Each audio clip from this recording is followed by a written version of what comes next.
ఆంధ్రప్రదేశ్‌లో ఎన్నికల వేళ రాజకీయ సమీకరణాలు వేగంగా మారుతున్నాయి. ఆంధ్రప్రదేశ్ ముఖ్యమంత్రి జగన్మోహన్ రెడ్డి వై నాట్ 175 అనేటువంటి కాన్సెప్ట్‌ని తీసుకొచ్చారు. ఇప్పుడు ప్రస్తుతం ఉన్నటువంటి పరిస్థితుల్లో చూస్తే అది అసాధ్యం అనే చెప్పాలి.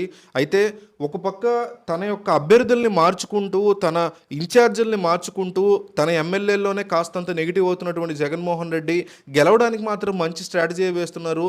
పక్క రాష్ట్రం తెలంగాణలో కేసీఆర్ సిట్టింగ్ ఎమ్మెల్యేల వల్లే ఓడిపోయారనే ఉద్దేశంతో జగన్మోహన్ రెడ్డి తన వ్యూహాన్ని ఇక్కడ మార్చేటువంటి ప్రయత్నం చేస్తున్నారు ఆంధ్రాలో.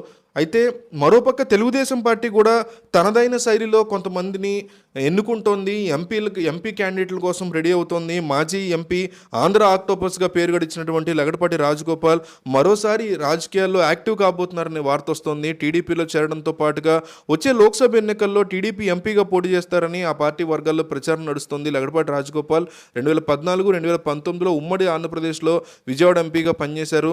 రాష్ట్ర విభజన సమయంలో లోక్సభలో పోరాడిన ఆయన రాష్ట్రం విడిపోతే శాశ్వతంగా రాజకీయానికి తప్పుకుంటానని ప్రకటించారు. ఆ తర్వాత రాష్ట్ర విభజన జరగడంతో అన్నమాట ప్రకారం తన పొలిటికల్ కెరీర్కి గుడ్ బై చెప్పారు.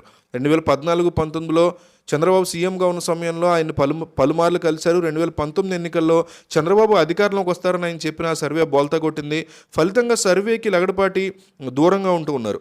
లగడపాటి ఎంపీగా ఉన్న సమయంలో ఆయనతో ఉన్న ముఖ్య అనుచరులు విజయవాడలో సమావేశమయ్యారు. లగడపాటి తిరిగి రాజకీయాల్లోకి రావాలని కోరారు.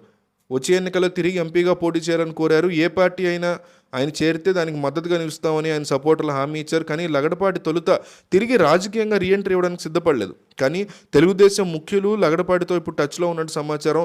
సంప్రదింపుల తర్వాత తెలుగుదేశం పార్టీ నుంచి ఆయన ఎంపీగా పోటీ చేసేందుకు 3 లోక్సభ స్థానాలని చూస్తున్నట్టుగా తెలుస్తోంది. విజయవాడ, గుంటూరు, ఏలూరు ఈ 3 స్థానాల నుంచి లగడపాటి రాజగోపాల్ పోటీ చేసేందుకు సిద్ధమైతే సీటు ఖరారుకి సుముఖంగా ఉన్నట్టు సంకేతాలు ఇచ్చింది తెలుగుదేశం పార్టీ.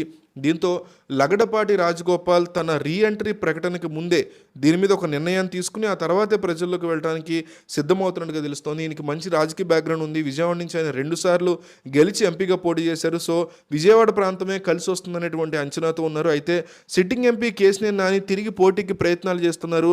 అదే సమయంలో సొంత పార్టీల నుంచి నానికి వ్యతిరేకత ఉంది. దీంతో గుంటూరు లేదా ఏలూరుకి సంబంధించిన ప్రాంతాల నుంచి పోటీ చేయడానికి ప్రస్తుతం లగడపాటి తరఫున సర్వేలు కూడా నడుస్తున్నాయి. గుంటూరు నుంచి TDP sitting MP Galla Jayadev వచ్చే ఎన్నికల్లో పోటీ చేయట్లేదు. దీంతో అక్కడి నుంచి తెలుగుదేశం పార్టీకి బలమైనటువంటి అభ్యర్థి లేరు. ఈ సమయంలో లగడపాటిని గుంటూరు నుంచి తెలుగుదేశం పార్టీ రంగంలోకి దించడానికి ప్లాన్ చేస్తోంది. దీంతో లగడపాటి రాజగోపాల్ తెలుగుదేశం పార్టీ నుంచి పోటీ చేయడం ఖాయమని ఆ పార్టీ నేతలు చెప్తున్నారు. దీని మీద లగడపాటి అధికారికంగా ప్రకటన అయితే చేయలేదు. లగడపాటి రాజగోపాల్ కనుక ఒకవేళ పోటీ చేస్తే గెలిచే పరిస్థితి ఉంటుందా, ఏ పార్టీ నుంచి పోటీ చేస్తే బాగుంటుంది, ఏ నియోజకవర్గంలో పోటీ చేస్తే బాగుంటుంది, ఆయన ఎక్కడి నుంచి పోటీ చేసినా గెలిచేటువంటి పరిస్థితి లేదా? మీ అభిప్రాయాన్ని కామెంట్లో డెఫినెట్లీ తయారు చేయండి.